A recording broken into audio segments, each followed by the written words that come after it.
De temps crée, précis de théologie ascétique et mystique, suite.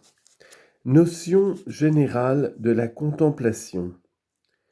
À force de penser à Dieu, on fixe amoureusement son regard sur lui.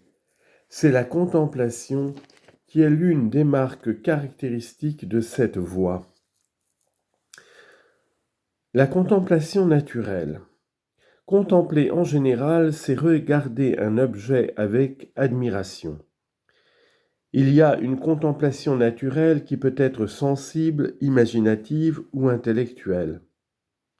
Elle est sensible quand on regarde longuement et avec admiration un beau spectacle, par exemple l'immensité de la mer ou une chaîne de montagnes. On l'appelle imaginative quand, par l'imagination, on se représente longuement avec admiration et affection une chose ou une personne aimée.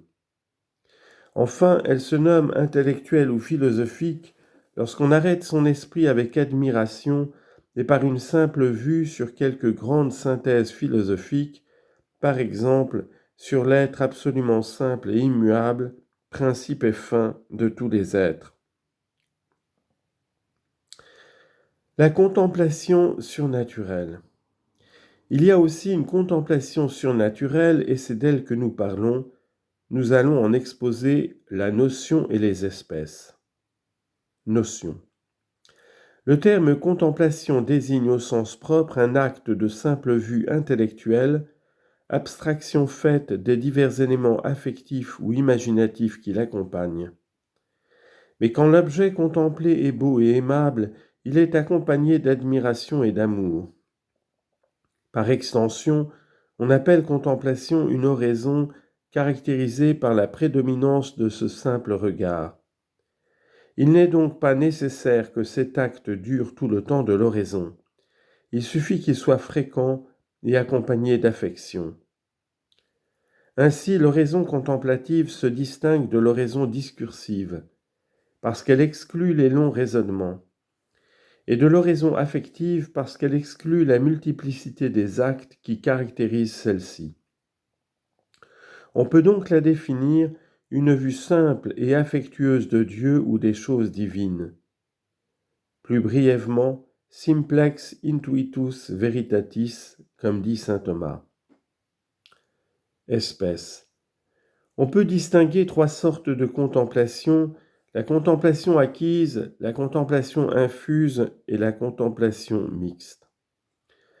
La contemplation acquise n'est au fond qu'une oraison affective simplifiée et peut se définir d'une contemplation dans laquelle la simplification des actes intellectuels et affectifs est le fruit de notre activité aidée de la grâce.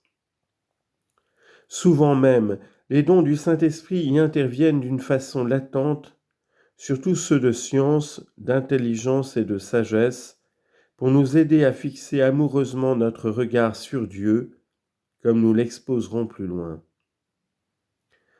La contemplation infuse ou passive est essentiellement gratuite, et nous ne pouvons pas nous la procurer par nos propres efforts, aidés de la grâce ordinaire. On peut donc la définir.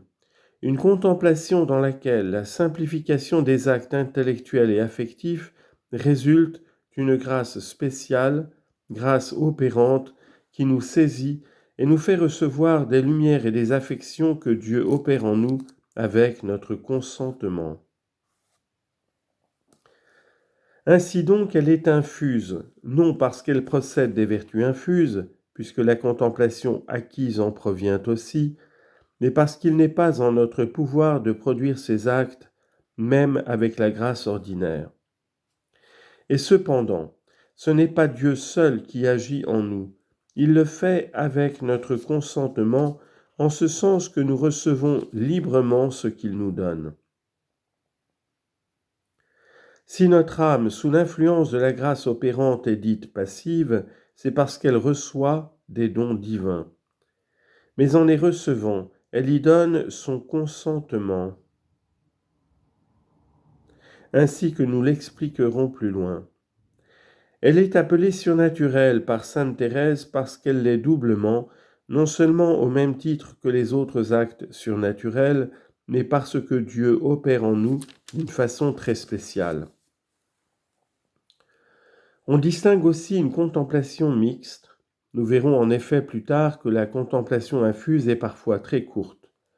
Il peut donc arriver que dans une même oraison, les actes dus à notre initiative alternent avec les actes produits sous l'action spéciale de la grâce opérante.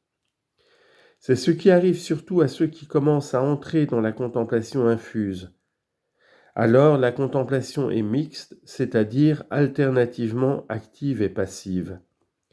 Mais généralement, on ramène ce genre à la contemplation infuse, dont elle est pour ainsi dire le premier degré. Division du troisième livre. Dans la voie unitive, on peut distinguer deux formes ou deux phases distinctes. On lit en note. Cette division est communément admise aujourd'hui sous un nom ou sous un autre.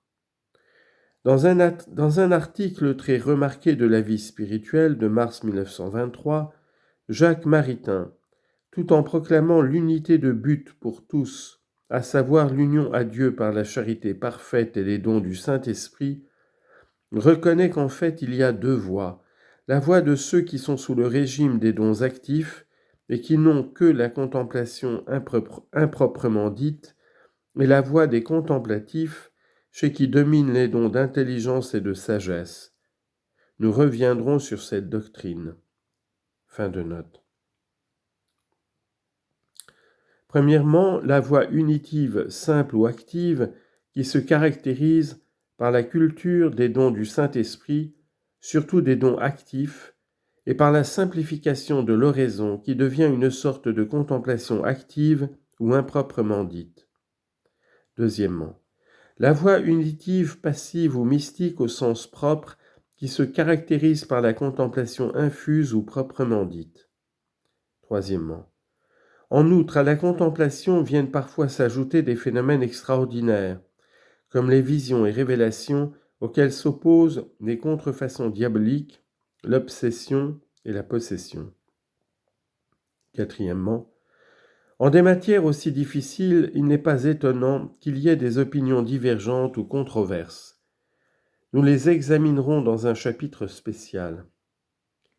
Par mode de conclusion, nous indiquerons quelle doit être la conduite du directeur à l'égard des contemplatifs.